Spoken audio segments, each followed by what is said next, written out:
today I am going to show you how to paint the underwater scene with the mermaid in it.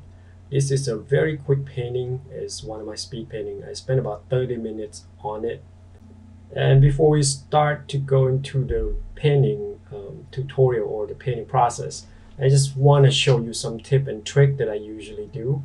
A lot of time I will have reference, but sometimes if I know what I want and I paint, like if I have to design a character, I don't need reference, so I just gonna go with it and use a typical lighting.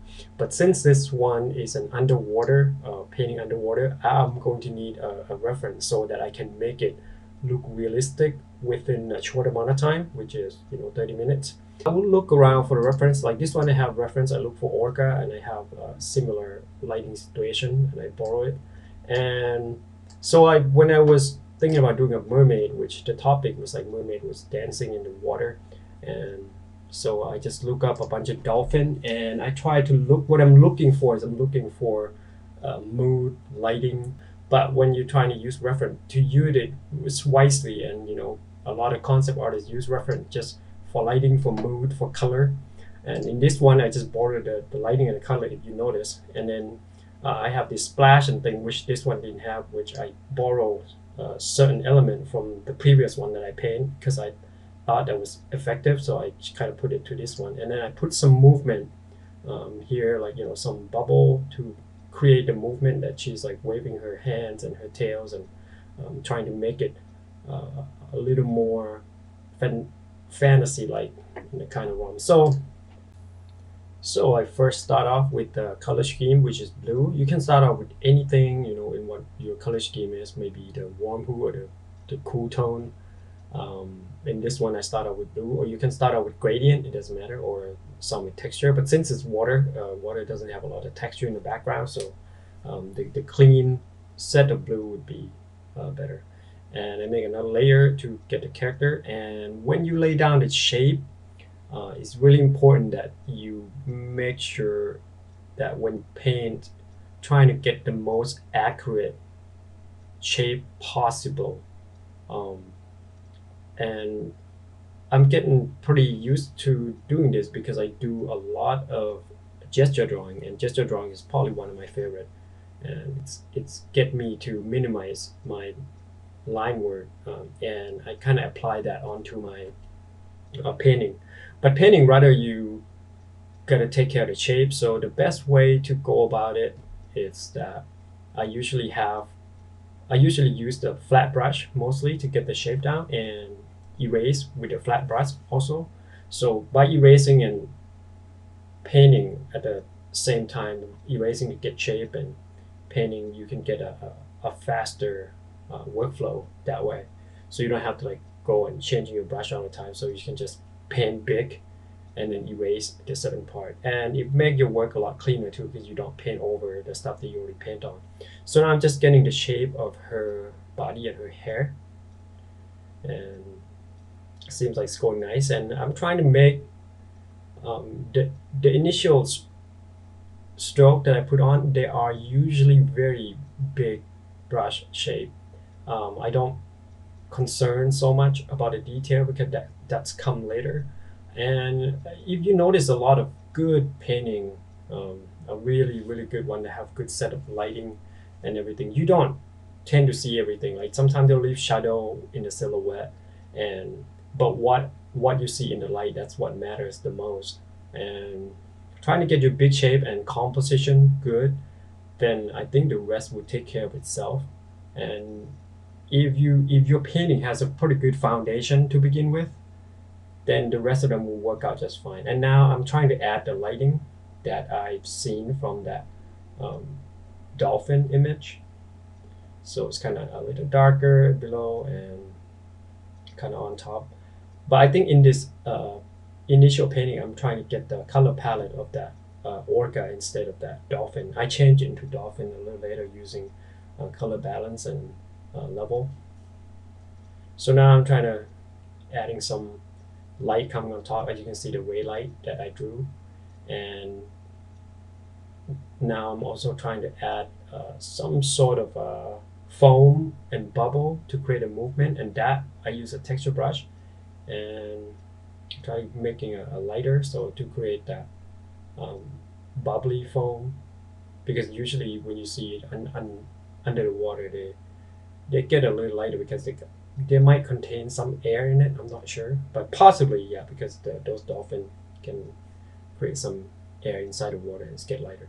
And when you paint a scene under the water, most of the time with um, regular, if you use photo, or of course you can't like go in under the water and paint. So photo would be your best reference and a good photo. Um, it's very the image is very dilute.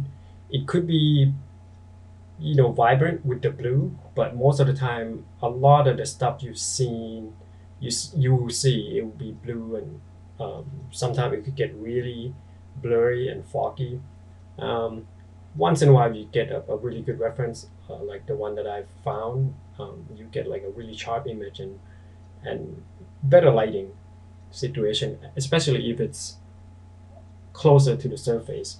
And now I'm trying to create this action line, so to suggest her movement, like she's twirling her arms around in circular motion. So I try to create this trail of foam or trail of bubble. And now it's kind of going to the way, like sometimes I don't get the result that I want, but this one luckily I kind of do. And this part I'm trying to create the reflection of the water from the surface, and I use the pen tool, which is a free form, and so it's create like a sharper edge shape instead of going and drawing, because if you use brush it doesn't get as sharp as pen tool. And pen tool, when you use a free form pen tool, you can create a shape, and then you're gonna have to use it and merge it down to make it flatten it to make it a color of shape instead of being just a pen.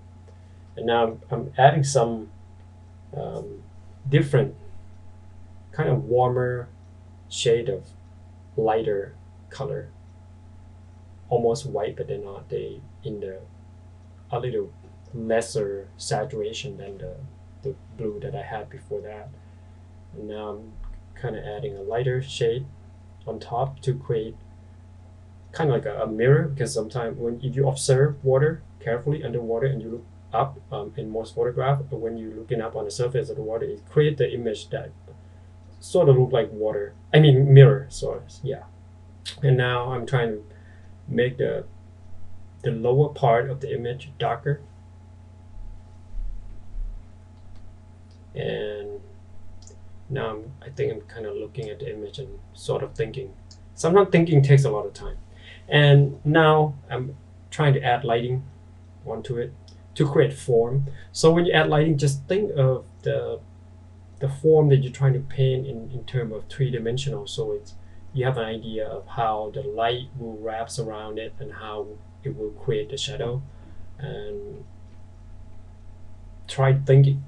This is where it gets tricky. If you think in terms of details a lot, you have a hard time trying to create this big shape or shadow. Big shape is a lot more important than a bunch of detail that you put to your figure, because if you doing it right, you don't need a lot of detail to make your. A vast virus database has been up. Sorry about that. That's my virus protection program. Um, Anyways, what I'm saying is, if you get your form right, then your image will look realistic. And when your image look realistic, you don't want you can, or you can just leave it, or you can add some more realistic detail into it. It's gonna speak louder if your image have a better lighting than just putting a bunch of details in there without correct lighting. And don't hide your how do you say, don't just add a bunch of detail without the knowledge of having a proper lighting on it, because the proper lighting will make your image looks a lot better and a lot sharper to the audience. And sometimes when you zoom out, or sometimes you don't even have to zoom out, it will look like a photograph. And sometimes you look at a thumbnail. If your thumbnails, like, constantly look at your navigator in Photoshop, if you get it right, then your thumbnail will look pretty close to a photograph. And once you get pretty close to the photograph result, try to maintain and keep that the value that you have on your image. And now I'm trying to paint her back, which is trying to keep it consistent of where the angle the light's coming on, like the angle that's come and hit her lower body onto her pelvis or her fish, and then you will see as her shoulder is coming up, that facing that light, it will get hit more because it's facing up than her back itself, because her back is angled the other way. So just think of lighting, trying to be more logical about it. And now her finger, I'm trying to make it kind of expanding out, but I didn't do a really good job on it. And but it's kind of weak still. I could go back and tweak it later.